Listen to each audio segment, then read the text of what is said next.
Okay, so I'm going to show you how to do some straight line sewing.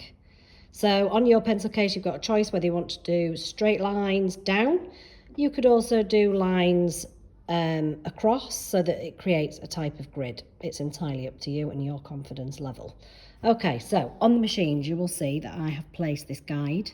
Okay, so this guide is called a quilting guide and it helps you to sew completely straight. It's attached with a little grub screw through the presser foot, and that grub screw is tightened. So what you do is you place your raw edge of your fabric, which is here, and it sits just against the quilting guide. And then you will put your needle into your fabric. That is using the balance wheel on the side of the machine. So once the needle is in, feel around the back of the machine for the lever to release the presser foot so that that is pressing against the fabric, and then you will start to sew a straight line. It's good to use the reverse at the start and the finish. So if you look at the front of your machine, it's this lever. You don't twiddle it, you lift it up. Okay, so I'm going to go backwards, and now I'm going to go straight forward.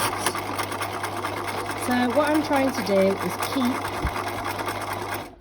this parallel with this raw edge, and here you will see my stitching is starting to appear.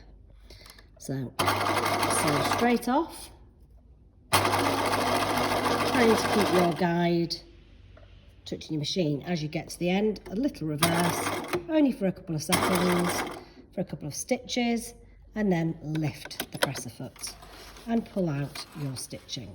Okay, so you pull your threads right to the end of the table and then you cut them. Okay, never cut next to here because the threads will be too short and the machine will eat it when it comes to sew the next line, and you'll just get frustrated. So the next thing that you do is you actually place the quilt guide onto the first row of stitching and you start to sew.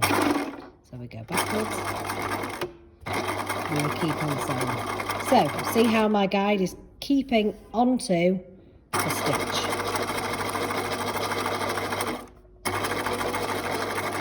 And then reverse, 1, 2, come off. If my needle is in, lift your balance wheel up as I showed you at the start, lift the presser foot up, pull to the end, and again snip.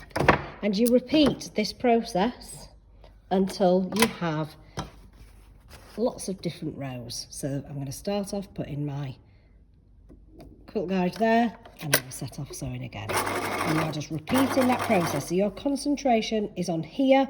It's not watching what's going on here, but obviously be aware of where your fingers are at all times. So like a train on a track, keep it straight. Good luck, guys.